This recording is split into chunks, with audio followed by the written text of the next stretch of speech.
All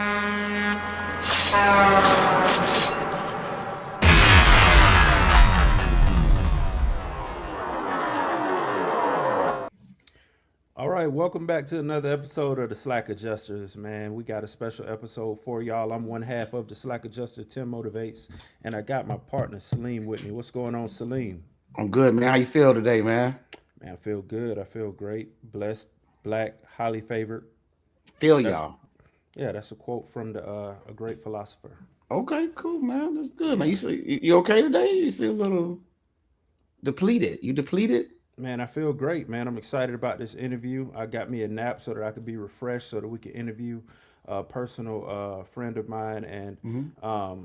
a person that's helped my business go to the next level. Today we got DeNisha Gray from Gray Financial in the house. What's going on, DeNisha? Hey, hey, how's everyone? Good, good, good. We are good. We are good. Well, man, I just want to give a backstory on how I met DeNisha. I ran into DeNisha on a podcast.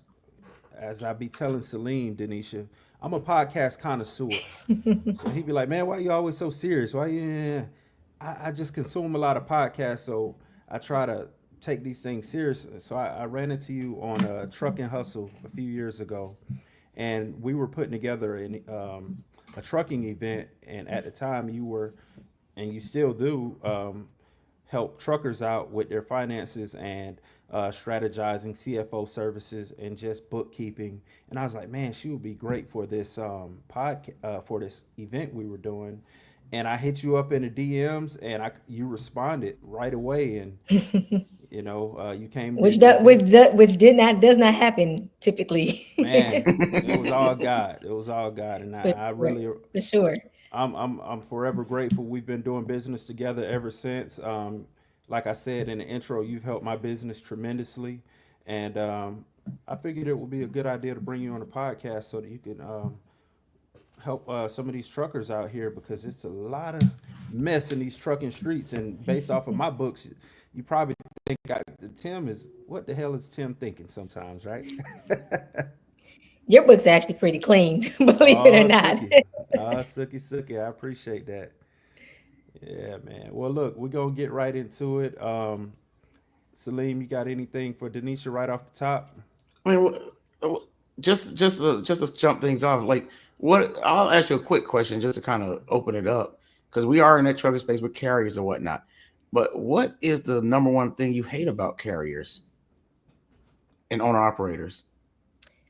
uh it's tax season right now, right? So I'm gonna Mm-hmm. say one thing that I dislike is when people kind of reach out at the last minute Mm. to get their books or to get their taxes done, but they haven't done their books all year, or their stuff is a mess, and so they just want to give you bank statements or receipts or and things like that, but nothing is really put together.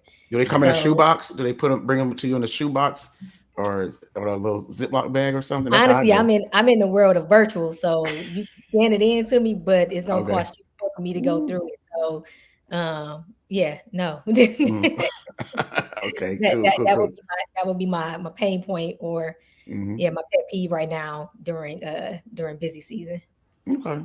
Okay. Is it Cool. safe to say that you're still pretty much a tax professional slash accountant for truckers, or do you deal with all businesses?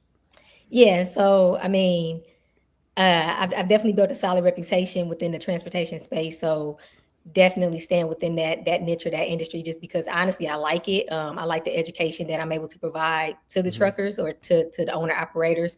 But then also I started my career out in like more so like the medical space. The very first job I had at a CPA firm was actually 100% dentistry.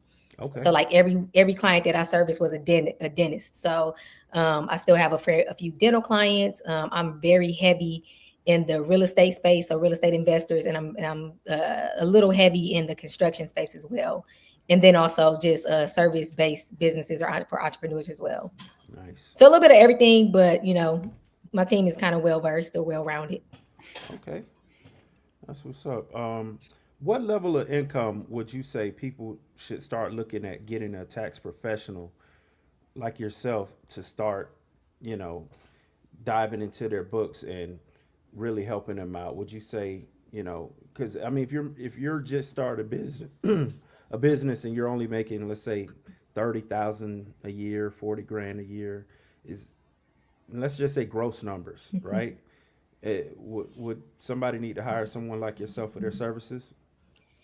I think that at 30, 40,000, I'm just going to be transparent as possible. You probably can't find a bookkeeper at that price point that you can really afford. Okay.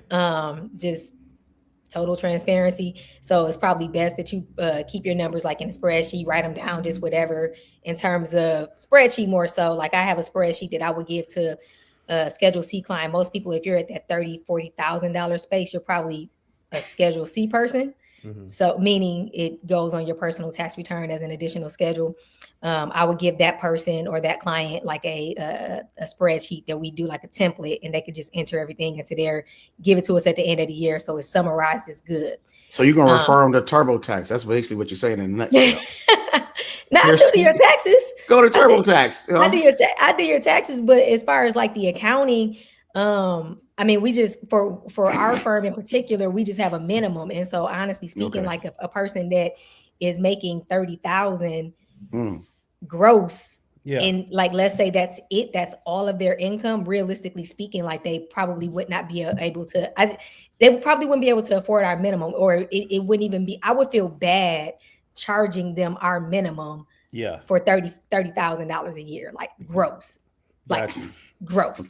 So I would say, honestly, talk to a professional from the beginning to help you get things set up properly. But in terms of like real bookkeeping, accounting, and strategy and guidance, I think 50,000 net is a good number. Okay. Yeah. Okay, because I asked that because me and Celine, we got owner operators, and some of our guys gross 200 grand a year or close to that. Celine guys probably doing 300 grand a year, and there we go. Yeah. And believe it or not, believe it or not, the audience might not realize this, but some of these people are still doing business under their personal name. They don't have a LLC, don't have a S corp, and that's the reason I asked that question. So you would say if you're netting about 50, you need to hire a professional to help you out. Yeah, but honestly, on the flip side of that, if you're grossing, let's just say over 100. Yeah. Then you probably need a professional too, because if you're grossing over 100, then there may be some additional tax strategies that you can implement, or it may be something as simple as you, instead of operating under your under your social, you get an LLC or whatever, you get taxed as an S corporation, and now you're taking a salary, you're reducing taxes there. You can also get set up on you can start a retirement plan for yourself, like under your business. So that's a tax savings there. So there's additional strategies that you can put into place, like while you're grossing 100,000, that you're paying money to yourself, but it's just distributed differently or taxed differently. Right. Oh, so we can do like a Roth 401k or SERPTA, what they call it, SEP IRA, IRA, all that kind of stuff. Yeah. Oh man, that's pretty dope. Yeah, so you got SEP IRAs. That's a super common one if you're like a not a sole proprietor, but like your single member LLC per se. Yeah, that's a big one. Solo 401k is another one. But yeah, and that's a tax deduction, right? So you're putting money away from retirement, but you're also able to expense that on your books. Right.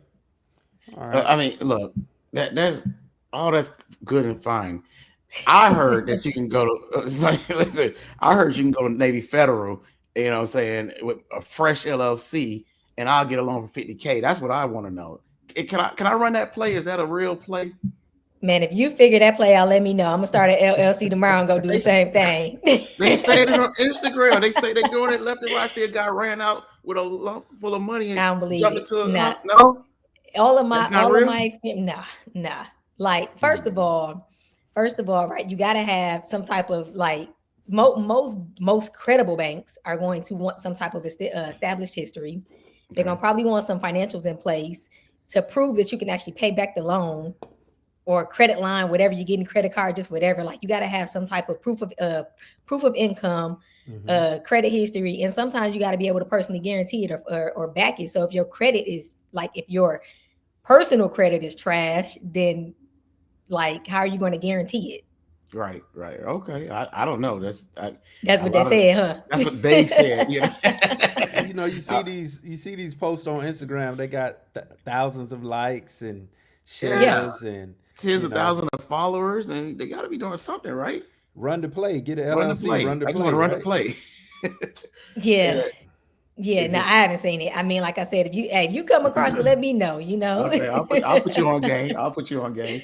Yeah, but I don't know what I can't. Navy Federal definitely not doing that though. And that's crazy because like I get kind of skeptical as independent contractors sign up under us, and you know, we got to set their bank accounts up and everything. And I got kind of skeptical when one of those people their accounts are set up with Navy Federal and they don't even have ex-military in their families. They just said, "Oh, my baby mama's stepbrother, you know, third removed cousin was in the Army, so plug me in." You know what I'm saying? It's always kind of, that's like a red flag for me. So I don't know. And they just want the benefits that they're hearing about on IG. Okay, all right. I'll move away from that. I mean, yeah. Well, let's get back to. I will say, like on the flip side, like I know I don't know her personal credit, but I do know a person that claims she got a $20,000 credit card, but it wasn't for business; that was personal. Wow. I don't know her credit either, and I ain't see the credit card either, so I don't know. They said it. Okay. Yeah. I'm sure a lot of the plays have been played out, and I think Navy Federal has caught on to a lot of that stuff. But for the truckers, what are some of the most common mistakes you see truckers make when it comes to their finances? Let me see. Don't be afraid to throw people under the bus now. Or under the truck. Under the truck. A huge one is not separating business and personal expenses. Like that's a huge one. Commingling. Yeah. Yep, commingling funds.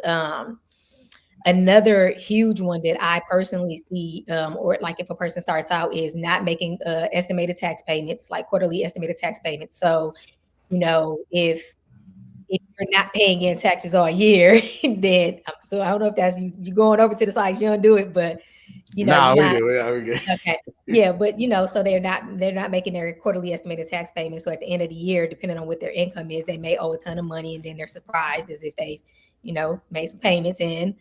And then obviously I gotta say it just because that's my profession is just not doing bookkeeping or ignoring bookkeeping. Yeah. That's another huge one too. Okay.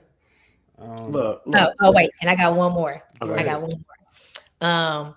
I think that I've seen where people they may start off and they're financing too many trucks too soon. Right? So everybody wants growth, everybody wants to accelerate growth, but then if you don't have the infrastructure in place to support it, then I've personally seen where a person has done this and their business is pretty much going out of business at this point. I want to ask a question, but I think Seinfeld could ask a little bit more better. What happened to my stereo? It's all smashed up. That's right. Now it looks like it was broken during shipping, and I insured it for $400. But you were supposed to get me a refund. You can't get a refund. Your warranty expired 2 years ago. So we're going to make the post office pay for my new stereo now? It's a write-off for them. How is it a write-off? They just write it off. Write it off what? Jerry, all these big companies, they write off everything. You don't even know what a write-off is. Do you? No, I don't. But they do. And they're the ones writing it off. Wish I had the last 20 seconds of my life back. So explain to us what. Explain to us what a write-off is. A write-off, we can understand. Yeah, so I think a simple way to put it is like a write-off is something that is tax deductible, meaning like I feel like I can't get no more simpler than that. Like, right. So if you, let me think of a good one that's applicable. So you got insurance on your truck. That's a write-off, right? Okay. You pay your driver. That's a write-off. You pay for fuel in your truck. That's a write-off. If you're leasing a vehicle, like you're leasing the truck, that's a write-off. What gets tricky in terms of write-off could potentially be, I'm going to eat at Capitol Grill every day by myself, and because I just want to eat good, and then I'm gonna say that's a write-off, right? Wait, hold on a second. That is a good one, but I'm more concerned about the G-Wagon. Okay, I want to write off my G-Wagon under my LLC. How do I? Because I hear this is a play that they run as well. How do I write off my G-Wagon? I want 100% write-off. So I'm gonna tell you how to do it, but come on. Yeah. So his is a legit. So basically, the G-Wagon has to be used for at least 50% business use, right? So that's one thing. So if you're in a transportation, if you're in a trucking business, you're a trucker, are you really using that G-Wagon for 50% business use? Because 9 times out of 10, you in that truck, right? Or even if you're not in that truck, like if you're the driver, how's that? That's not 50% business use. So that's number one. But if you're in another industry, maybe it could work out. I don't know. So it's got to be 50% business use. You have to keep a mileage log. I'm trying to think what else. And so how they write off the G-Wagon is because the G-Wagon is over 6,000 pounds. And when a vehicle is over 6,000 pounds, it qualifies for something called Section 179. So that's how you can write it off the first year. Now, if it's legit or not, can be potentially questionable, but but you can do it. Like if it's legitimate purchase, then yes. Like, yeah. What if the I'm IRS did the IRS have patrol cars? Will the IRS pull up on you, guns blazing? Because that's the real question. They ain't gonna pull up guns blazing, but you might get an audit letter in the mail. I'm sure 90% of the G-Wagons we see riding around the city are company vehicles. Probably. Vehicles, right? Probably. So as a trucker, because I'm going to play the advocate, I'm not going to say the other word, but let's say I'm I got a fleet of 10 or more trucks like Salim. I'm using that G-Wagon to drive to the yard in the morning, do the pre-trips on the fleet of trucks, right? Right. Oh shoot! One of these trucks got an oil leak. Let me run and get some oil. Right. Okay. I go get some oil. Right. In a G-Wagon. Oh wow! It's 12 o'clock. There's a Ruth's Chris Steakhouse right here. I have the G-Wagon. I have parts in the back of the G-Wagon. I'm on company time. Yeah. Can I not write that Ruth's Chris steak lunch special off? You going to have lunch by yourself? I might take a conference call while I'm at lunch. But you're not physically there with anyone. There's other people in the restaurant. Right. But not with you. Correct. So the Ruth Chris will be a no. Okay. Straight up. So for Salim, because he has 10 plus trucks, do you have? I'm assuming if you got 10 plus, you making a couple M's and you have another vehicle that you can use that you can say is for personal use. Oh, that would be the Escalade. That'd be the Rolls That's Royce. over 6. That's over 6,000 pounds. So everything's over 6. You know what I'm saying? Everything's over 6,000 pounds. Yeah, but everything can't be 50% or more business use. Some could be 50-50. Like if we split the G-Wagon this way and the Escalade that way. Listen, I personally have a client that he just got rid of the G-Wagon, but he had a G-Wagon, and we were writing it off. But for his particular business, like I'm not gonna say his industry, but for his industry and what he did and his income supported it like 90% of what he does when he's out in the streets is pertaining to his business. So we did write that off, right? But he also has 2 other vehicles that we are not writing off, and they are expensive cars as well. Okay. So Well, I tell you what, I don't have not one expensive card. You know what I'm saying? So all jokes aside, people do want to know how do you write off a car for business purposes? It's got to be used for business purposes. What you're saying here. yep, for So sure. and a lot of that's legit. We just went to an auction and they were auctioning off company cars. We worked at AAA Cooper. They gave all the terminal managers company vehicles. If a manager had to go pick up a driver and drop off a driver because he was out of hours, there's so many reasons why they can use the companies for vehicles for company use. And obviously they weren't driving G wagons, but they were driving GMC Sierras. They were like nice 4-door trucks. Yeah. Mm-hmm. And a truck is relevant because a lot of times they were throwing parts, supplies, and all kind of equipment in the back. So if it's relevant to the business, For it's sure. relevant. If you could prove that it's a write off, and if you get audited, you could justify it being an expense. And biggest thing is 50% or more business use. Then Right. and you could justify it. Then by all means, do it. Write it off. And it's got to be. And I mean, if you want to take it to another level, get it wrapped in your company logo. Yeah, stuff like that. Right. Can make it work. Make it ugly though, DeNisha. Yeah. I mean, hey, is it for ugly? Are you trying to, Right. We got to keep it real though. We don't, a lot of people play around with it.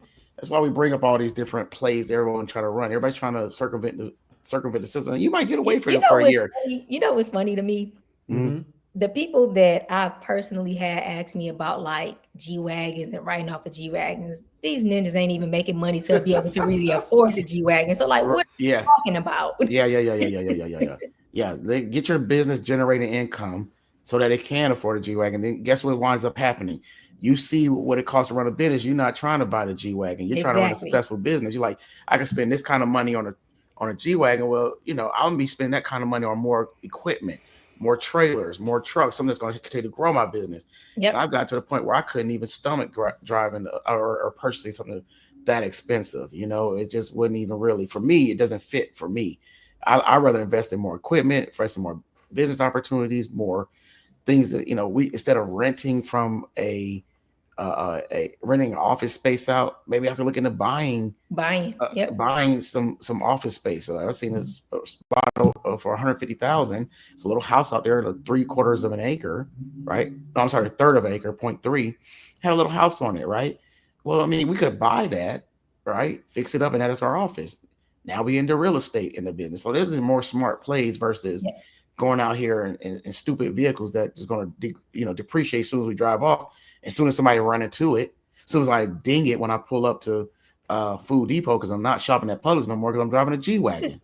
Hey, it just pisses me off. No, I'm shopping at Audi's. Piggly Wiggly. God damn, G-Wagon. I hate a G-Wagon. But but on a side note, we are talking about like maybe something like a uniform, so guys can write out their uniforms. Now, I do like red bottoms, right? Can I use red? Do they make a steel toe red bottom? I've never seen it. I'm sure do they make a Gucci reflective vest. You said with a reflective vest? Yeah, Gucci reflective. you putting your logo on this? Yeah. The Gucci reflective vest. And Armani hard hat. That's what this is part of my uniform. Okay, I wear this stuff every day. So, is that possible to do? That's red flag. That's red flag for sure. Okay. Yeah. Don't have Gucci nothing. It's funny. I did the books for a client. I didn't do his return at the time, but I did the books for a client, and he one of them. Everything got to be a label, and I just put that joint to shareholder distribution because it's not a write off, and he like his tax guy told him that he could write it off. I'm like, but then the tax guy asked me to do the tax return. I'm like, man, I'm not signing off on this foolishness. Like my name is not going on that. So like, no, if it's like for the IRS, basically, if you can, it has to be required that you can only wear it for work. If you can wear it outside of work, meaning like if it's something that you will wear on a daily basis outside of work without your logo, obviously we all wear things with our logo on there. This is a write-off, right? But if I'm gonna wear it, a Gucci shirt, I'm not gonna take the money to spend time putting my label on a Gucci shirt just to say I got a Gucci shirt. Like that's a waste. So no, that's not a write-off. Good, very good. Yeah. Let me ask you this: on a more serious note, based off of what you've seen in the economy and you're watching people's numbers every day, where do you see the United States economy going within the next 2 years? Can you give a prediction? I am not an economist. No. I mean, I would think that it would get better. I would think that it would get better. These folks put Trump in office to make the economy great again. You So said these folks? these folks, yeah, Okay, okay. Sucky. Now we get into it. Go ahead. yeah, to make the economy great again, and specifically for business owners. So I mean, we'll see if that changes. Was it better with Biden? Was it better with Biden? Oh, I mean, it wasn't for me personally, but Were some people saying yay? yeah, I mean, I don't know. I mean, I think it depends on depends on which your.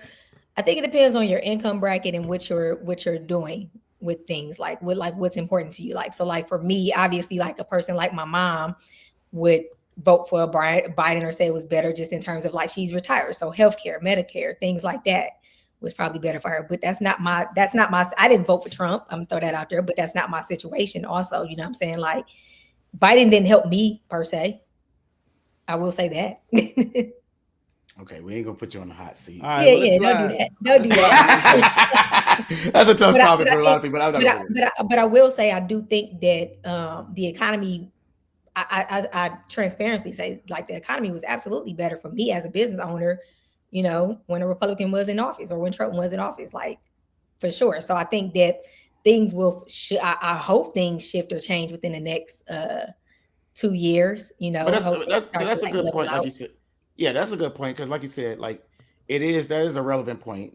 Like with Medicare, with health benefits, like it does favor certain people under certain administrations, and then now it's this people's turn. It's just like a back and forth seesaw if you really look at the history of it. And anybody's a fool to think that one way is going to work 100% of the time, all the time. It's just not a reality. It hasn't been reality, So I'm just picking at you a little bit, Yeah, all good. But more importantly, this is when I run my business, like I'll do I got a home office, right?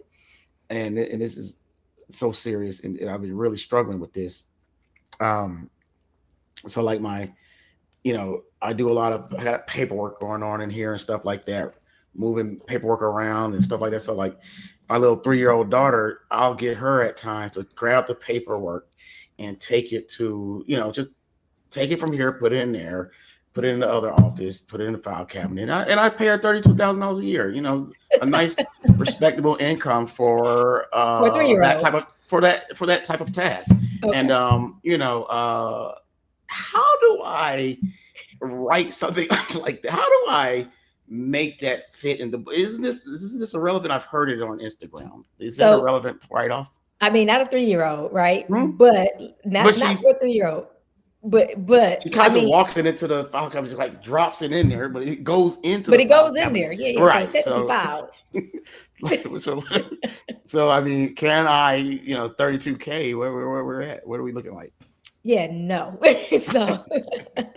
Okay, scratch that, right? Okay. Yeah, for sure, scratch that. But I mean, like realistically speaking, like you can, let's say you have some marketing materials, right? Mm-hmm. Like, and I don't know why you put your 3-year-old on a marketing material, right? But if you have some 3-year-old, you got a 3-year-old, you want to put her on some of your business's marketing material, then you can pay her a wage for that, like for whatever you would pay a model for that particular thing. And that could be a write-off, right? If you want to, like, it has to be relative to the job and to the age, right? So like a 3-year-old is realistically not going to do administrative work. But however, if you have let's say you got a 17-year-old or a 15-year-old, a 14-year-old, they can realistically do some administrative work and you could pay them. And I should know this number off the top of my head because it's tax season, but I don't because I just finished S Corps and partnerships. But you can write that, you can pay your child up to whatever the standard deduction is for the year, tax free. And they don't have to claim wages. So you don't have to pay taxes on it. And it's a tax deduction for you, and they don't have to pay taxes on it, right? They don't have to claim. Oh, wow. That's pretty dope. Yeah. So go ahead. Is 30,000 too much? Yeah, 30,000 is absolutely too much. So I'm gonna tell you the exact amount that it changes every year. It indexes every year, but I'm gonna tell you the exact amount for this year. Hold on. All So right. for 2025, it's 15. According to Google, it's 15,000. That's the standard deduction for 2025. So you could pay your child up to 15,000 for whatever that task is. Again, I'm gonna stick to like a teenager, right? So if it's a teenager, you got them doing administrative work, then you could pay them up to 15,000. That's right off. So I'm gonna use the example of I have a client that is in the construction industry. He builds houses. He's working on multiple projects, and he actually does take his 2 of his sons out to the construction sites with them and have them go to work. So we write there like so they can pay both sons up to 15,000. So that's a $30,000 write-off. And what they do is so they take that money, they put that in they take that money, put it in their bank account. So now you're no longer paying your kid allowance. You're giving them something that's a write-off for your business. And then you're also, and then they're getting their quote unquote allowance, but then also since you're paying them, they can, I haven't implemented this yet, but you can take that money and have them put that into like a Roth IRA or something like that because they've earned it. Well, I don't like the idea of 15-year-olds. That money cannot circle its way back. They're too smart. I need that money to circle its way back into my bank account. So the 3-year-old, I would stay in the 3-year-old to 5-year-old range. All right, so do it, if you got some ads or something that you sending out, I don't know, and you want to put your baby's face on it. I don't know. Again, I don't know why you want your baby's face circulating to this world, but go for it. Okay, but that's a good plug right there. And I like that because a lot of people with teenagers and it's relevant work too, instead of sending them off to McDonald's or something like that, which is absolutely a good thing, good move, which I've done it. But if you got your own business and you can use them at some capacity, make it work to some degree, like you said. And I like that Roth IRA idea at a young age like that. So it really can take advantage of something like that. That'll look good. But once again, the company got them. Everybody always want to leverage these strategies, but you barely can make payroll. So let's keep it all in perspective, people. Yep, that's a thing too.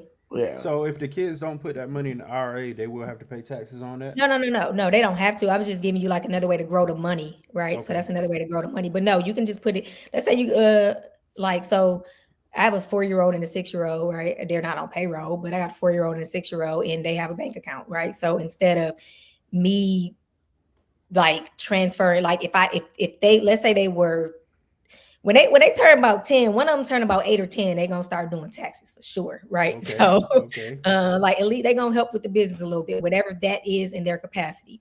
So they already have a business there. I mean, not a business bank account, they already have a bank account. So instead of giving them quote unquote allowance, I would just give them money from my business to them for whatever task that is.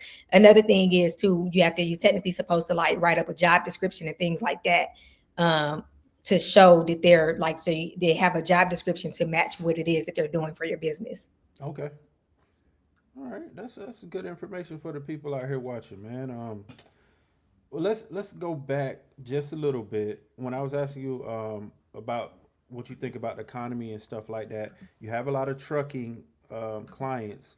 Are you seeing trends going upwards in revenue or down? I ain't trying to get you to tell nobody business, but when it comes to, hold on, Salim. No, go ahead. Just go ahead. I'll just queuing it up. Don't worry about that. I'll just endure it. They're so adorable. Go ahead. Keep going. When it comes to like your trucking clients' revenue, do you see trends going upward or downwards? Because a lot of us feel like trucking sucks right now. Yeah. What are you seeing in the trends right now? I think it depends on like what niche they're in, right? So if you have a niche, right? So like a lot of our owners are struggling for sure. But then I have a few. I'm gonna use one as an example that's in like the they do don't say heavy haul. Nah, like waste management, dump truck type stuff. Like they do dump truck. Yeah. Okay. And they killing it. Like their like no matter the ebbs and flows, when everybody else is going up and down, fluctuating, they're consistent. So the trash trucks. Yes. Yeah. They Oh, I got mean, contracts. trash They don't got never stop. contracts. Yeah. Yeah. They got Never stop. contracts with like waste management stuff or whatever. And like That never they stops. do a few M's, like literally. Yeah. Yeah. How many trucks? You don't mind me asking? 7. Okay. 7. But ain't And- nobody and- trying to drive on no landfill. You know what I'm saying? It's a trade-off too now. I mean, I like if you about that life, you can do it, but you gotta be about that life. Yeah, but I mean, two owners walking away with 6-figure profits after they take their W-2 salary. That's pretty good. Yeah, I see your face changed on that one. Excuse me. after they take their I know. W-2 salary, Yeah. I mean, listen, I knew a guy who worked on those trucks, and imagine having to get up under your truck and all that trash juice dripping on you. You know, I'm telling you, it's a trade-off. Money's good, you know what I'm saying? But it's a trade-off because if it wasn't, everybody be doing it. So, but I mean, that's good. Like if you can stomach it, there's an ideal there. You know, maybe you can adapt and keep you some Febreze on you. Now I'm gonna ask one more question before Salim gets to the silly. Get silly back to the again. silliness. What is the secret to success you could share based off of maybe one of your customers? You know, is there anything you've seen off of maybe like you've seen a customer of yours over the last few years and it seems like they're doing one or two things that's kind of been like their secret to success? Is there anything you could think of that you could share with the audience? I don't know about like quote unquote secret to success, but like the most successful clients that I have, or the most successful clients that I have, they truly run their business like a business. Like they take pride in running it like a business. Like, you know, oftentimes, especially when we're starting off, like we run it like it's a hustle, right? Okay. Yep. So the people that are the most successful, like they hire professionals, whether that's an attorney, an accountant, or a CPA. What else? They might have a mentor, a business coach. Mm-hmm. So like that's going to help elevate the growth. They actually pay, they pay money for the services.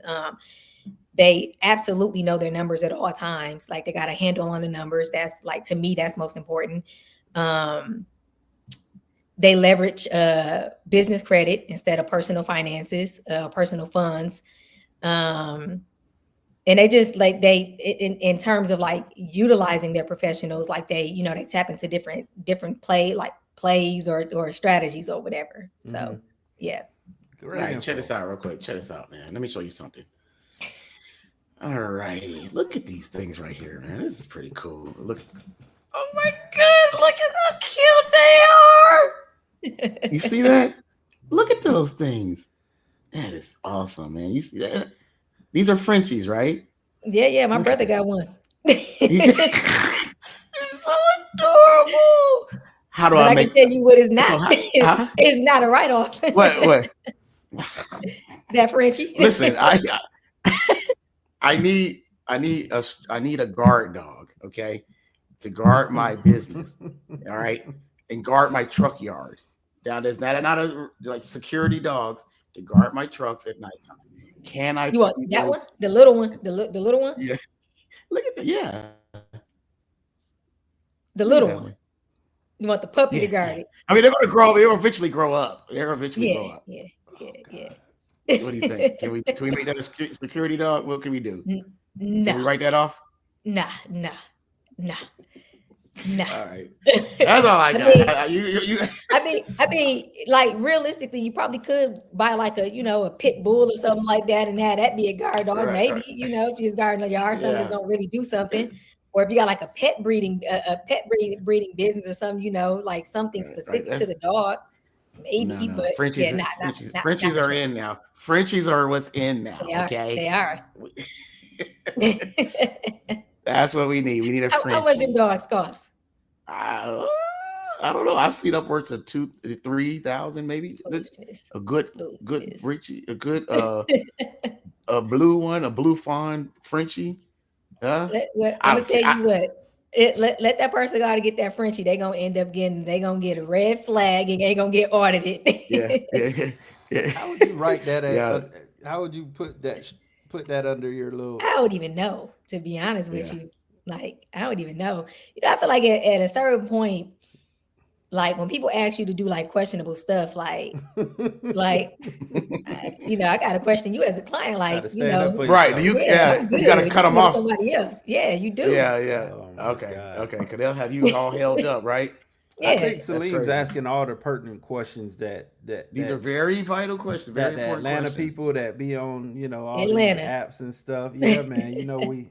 Everybody's celebrity in Atlanta. Everybody got a Everybody. business, and everybody are Home of the scammers, gurus. man. Everybody's our gurus, Mhm. man. And Salim, I'm Mhm. as funny as it is, this dude is asking the questions that everybody want to know. I think I'm asking the questions that the truckers want to know. And matter of fact, you got both because the truckers they out here doing the gram stuff too. They posted on the hood with the Jordans and the Rolex. Now, how about the Rolex now? Because I want me a Rolex, but I don't want I to buy want it in one my too. personal. Huh? I want one too. I know you got one, DeNisha. Let's just keep it real. You ain't got one yet. Nope. Okay. Nope. I got this. It ain't even on my wrist. I got this Apple Watch that I wear every day. That That tracks thing's everything expensive, I too. need. How I can we don't write have a off a new one. Rolex I don't have a eventually? new one. I got my Apple Watch about 4 years old. Okay. Because they do the mad at same it. thing as the new one. I ain't mad at it. How can we eventually write off the Rolex? Eventually. I don't know. When you find out, you tell me because I'm not Goodness writing it gracious. off. I'm not doing it. Damn. So, again, if I'm doing your books, you write a Rolex, I'm putting that thing to shareholder distributions Goodness or owner gracious. owner draws. Yeah. Okay. Yeah. Matter of That's- fact, that's- don't even use your business account. Use your personal account because I'm not doing it. Right. Damn. Right. All right. Absolutely. mad at Don't. I like We're that. just asking the questions that people want to know. The people want to know. Yeah. I'm not. So I'm gonna tell. Let me tell the people.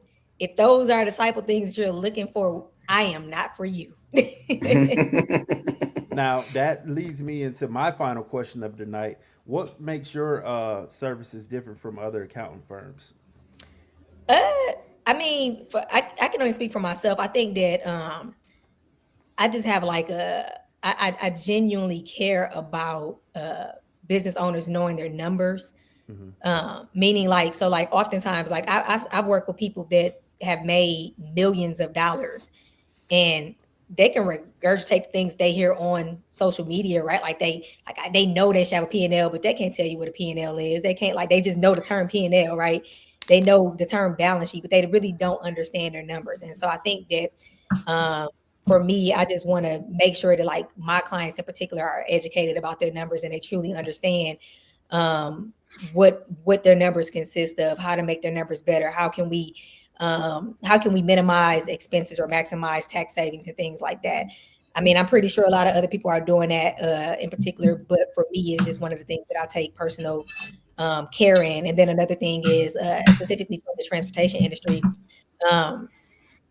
When I started this thing, I started out with a business partner and I learned a tremendous amount. It was through another entity, but I learned a lot through him because my background is accounting. I'm an accountant. His background was finance. So from that, I was able to put together like some of the things like a fractional CFO would give. So we were able to provide strategy that most people can't do because, and I'm gonna say most people can't do because he actually has a fleet of trucks. Like his degrees in finance, but he owns, at the time he owned probably a fleet of over 100 plus trucks himself. Right. Wow.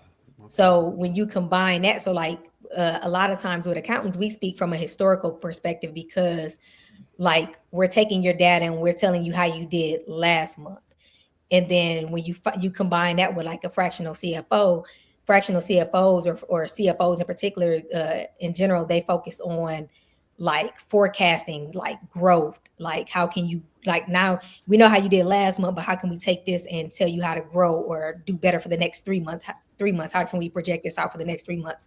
So we combined that. And so the things that I learned from him as a whole, like I got a wealth of knowledge from him. And then I just really absorb myself in the business. So like, I know the lingo, I know what to look for. I know what not to look for and things like that. So, right. And I got like 16 years of experience in general, like, just go. overall, like, so I'm not new to this industry or no, not industry, but I'm not new to this profession. You don't look like you got 16 years of experience. I'm You look old, fresh man. out of college. I'm a little old head on the low. Black don't crack over here. Yeah, okay, there we go. Talk that talk. Talk that talk. Yeah. Do we have any more questions for her, Salim? Any off the wall questions that the streets want to know?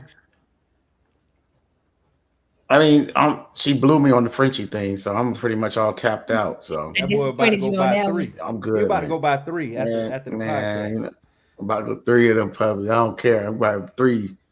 I might have to go to pit bull puppies. I don't know, but I'm good now. I appreciate it. It's been real. It's been fun. I appreciate all the knowledge. How can the people reach you, DeNisha, if they want to get in contact with you, maybe use your services or get advice, follow you any type of way like that? So website is www.gray hyphen fin.com. Best email will probably be, especially right now, would be operations@gray-fin.com. Okay. If they are truly like seriously interested, then I would say just set up some time on my calendar, like book a meeting with me, and that is Calendly. I always say this word wrong, incorrectly, but Calendly. We know exactly what yeah, you talk about. yeah. And then my handle on there is /dngray. Okay, cool. Yeah. Y'all know what she's And talking about. probably like the best thing is to book some time because again we are, in the thick of tax season, so I already know you busy. it's hitting different this year. I think I'm getting old. I'm getting too old for this. I think we all feeling that way right now. If you 30, what I would say 34 plus right now. I mean, my 30, goodness. that's how old you think I am? No, I'm talking about our audience in general. If you're 34 years or Okay. older Yeah. and you are in the thick of your business, I think we all feel like we're getting too old for this, or we start feeling we feeling a different way. The fatigue is setting in. See Salim rubbing his eyes over there. He's definitely feeling it. But most importantly, Got I the want to thank you. gray beard. Yes. I will say one thing too. So it just came to the top of my mind. I feel like one of the things that make us different is like I think that one of the things that most business owners need to do, and I think it goes back to the questions of like secret to success, is I think most people need to get into their business to start off like to think about how you can scale it and sell it, right? So you got to be able to have an exit plan. A lot of business owners or a lot of people, and I would even say for myself when I started my business in 2015. Like you don't start off thinking about how you're going to scale this thing up to where someone else will want to sell it. So those are my words is you want to make it scalable and sellable. I think that's a thing that kind of separates us too, because that's one of the focuses once you get to like a certain area or a certain number or threshold. Yeah, That's man. a Listen, great gem. succession is a huge part of business that most people don't even begin to think about, because guess what? They just want to make a successful business. If you don't, how can you even think about succession? You really should, but most people are so shocked when their businesses worked and survived for 7 years. Like, right, I'm still here.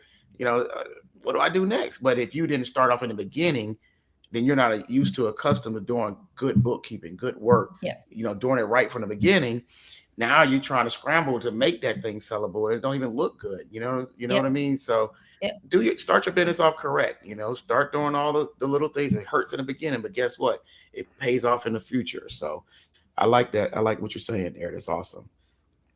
It's awesome. So I cut you off. Tell my apologies. No, that was a great jewel to end the podcast with, and I really appreciate you coming on. We'll do our best to put those links in the description of this video. And again, thank you, DeNisha. Thank you, guys. We appreciate the audience watching. We hope y'all got some value out of this. Make sure y'all like, comment, and subscribe, and let us know what y'all think. All right.